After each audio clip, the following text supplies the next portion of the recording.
Esta mañana, alrededor de las 10:30 de la mañana, me encontraba yo, como habitualmente lo hago todos los días, en Radio Cataratas, ejerciendo mi trabajo de periodista, en circunstancias en las cuales estábamos comentando los alcances de una denuncia efectuada por una de las partes del denominado caso Oulier, por el cual una persona está detenida, está presa con prisión preventiva, está purgando prisión sin haber sido condenado este hombre.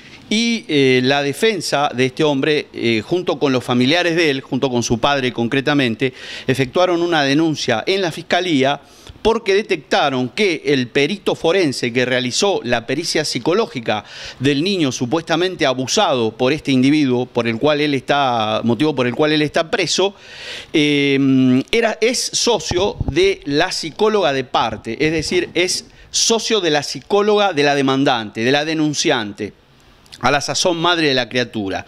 En esa circunstancia nos encontrábamos, como te decía, en la radio, en Radio Cataratas, comentando los alcances de la denuncia, sin hacer ningún tipo de valoración de la misma, simplemente leyendo los contenidos de la misma y explicando un poco los antecedentes y todos los prolegómenos que se habían dado en esta causa, que tuvo muchísima repercusión. Y luego de ello, ya en la pausa, cuando yo me dirijo hacia la sala donde se encontraba el operador, irrumpe en los estudios de la radio un matrimonio, dice llamarse el hombre Edgardo Marchese, la mujer no se identificó, pregunta por el director de la radio, cuando le decimos que no se encuentra, pregunta quién está a cargo de la emisora, le decimos que somos todos trabajadores y le pregunto yo en qué lo podíamos ayudar. En ese momento el individuo me pregunta si yo soy Sergio Martín y le digo que sí, que efectivamente soy Sergio Martín, y entonces él directamente me afirma y me dice que le contaron que yo estuve difamando a su hija al aire, a su hija a la sazón, Sabrina Marchese, socia de Bonino, el psicólogo forense que le realizó la pericia psicológica al niño. Bueno, en esas circunstancias yo traté de explicarle a este señor que de ninguna manera se le había difamado a la profesional, que simplemente se había dado a conocer los alcances de la denuncia efectuada por la parte defensora del acusado.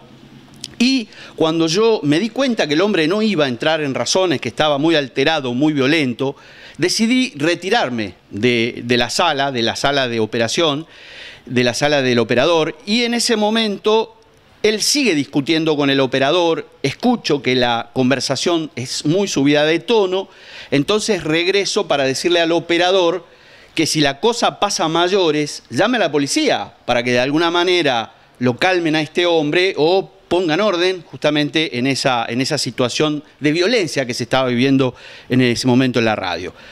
Acto seguido, este hombre, sin pronunciar ninguna palabra, se abalanza sobre mí y cuando veo que se está acercando, yo empiezo a correr, porque es un hombre de complexión muy grande y yo no arreglo las cosas de esta manera. Entonces, cuando yo empiezo a correr, corro por el pasillo que va hacia el estudio de transmisión de la radio y se me termina el pasillo. Entonces dije, bueno, no tengo más remedio que agarrar el golpe que este hombre me va a pegar. Cuando estoy contra la pared, el hombre me quiere calzar un golpe que afortunadamente yo puedo evitar y caigo al piso en ese momento. Si el hombre me calzaba ese golpe, probablemente me hubiera estrellado el cráneo contra la pared, porque yo tenía la cabeza contra la pared del estudio. Y es en ese momento cuando los otros dos que estaban, mi compañero de trabajo, Sergio Antúnez, el operador, y otro señor de apellido Favotti, que había ido a la radio para hablar de otro tema de su actividad como docente, logran separarlo a este hombre y apartarlo. Acto seguido yo me dirigí directamente al estudio de transmisión y este hombre comenzó a proferir toda suerte de insultos y entre otros me dijo, cuídate, porque cuando te agarro en la calle te mato. Entonces yo fui hacia el estudio, tomé mi teléfono celular y volví hacia donde estaba él, en la entrada de la radio, en la entrada de la emisora, y con el celular prendido, ya grabando, le pido que repita la amenaza que minutos antes me había proferido. Por supuesto que cuando él se da cuenta que yo lo estoy filmando, procede a retirarse, a intentar retirarse del lugar. Yo lo sigo E insisto con esto de decirle que me repitiera lo que me había dicho antes, que le contara a la gente lo que me había hecho, que si no hubiera sido por estos dos que me separaron, que me lo sacaron de encima, me hubiera matado probablemente. Y bueno, el hombre se retira. En esa situación, el hombre se retira visiblemente alterado, la mujer desencajada, obviamente, porque no tenía qué decir, no tenía de qué manera dar una explicación sobre lo que había pasado. Y yo, si me permitís, quiero hacer una reflexión sobre todo esto que ha acontecido, porque como trabajadores de la comunicación nosotros estamos expuestos a toda suerte de peligros, a toda suerte de riesgos. Y lamentablemente no hay quien nos proteja. La radio es una radio abierta, no tiene seguridad, está abierta a todo el mundo, con lo cual si cada vez que se va a tocar un tema que puede tocar los intereses de alguien o molestarle a alguien, se va a reaccionar de esta manera y se va a intentar resolver el asunto de esta manera, yo creo que estamos muy complicados. Abogo desde lo más profundo de mi sentimiento y de todo corazón para que estas cosas no vuelvan a repetirse, sobre todo en una profesión como la nuestra, en la cual, insisto, estamos tan expuestos y sobre todo bordeando situaciones de alto riesgo como la que te acabo de referir. Sergio, bueno, ¿esta agresión le dejó alguna secuela, algún tipo de lesión? Bueno, por suerte no pasó a mayores, como te decía recién. Yo pude evitar el golpe que el hombre pretendió asestarme, y cuando yo evito el golpe, trastabillo y caigo al suelo, y ese golpe me produce un traumatismo de hombro, que fue certificado por un médico en una clínica privada de Puerto Iguazú. Luego de lo cual me dirigí a la comisaría segunda para efectuar la denuncia correspondiente.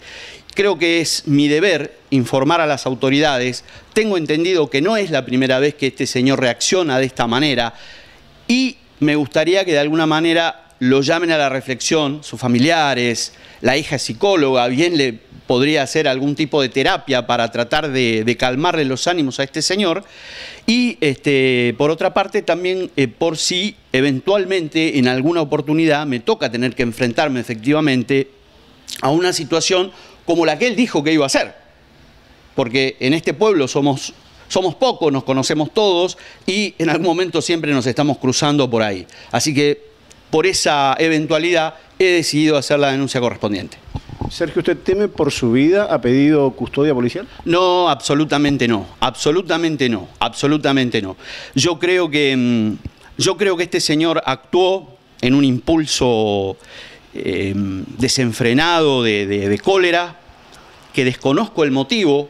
Él dijo que le contaron que yo había difamado a su hija, cosa que desmiento totalmente. Simplemente se leyó la denuncia que el abogado Jorge Fernández, defensor de Carlos Rodrigo Ulier, hizo en la Fiscalía, los términos de esa renuncia, los alcances de esa denuncia, poniendo en conocimiento que la licenciada Marchese y el licenciado Bonino son socios. Eso fue todo lo que se dijo, nada más. No se hizo ninguna valoración, no se hizo ningún comentario al respecto del desempeño de la profesional ni del profesional. Simplemente la objeción que pusieron tanto el abogado como los familiares de Ulier, de que el licenciado Bonino se tendría que haber inhibido de hacer esa pericia, habida cuenta de que la licenciada Marchese es la psicóloga de parte de la denunciante.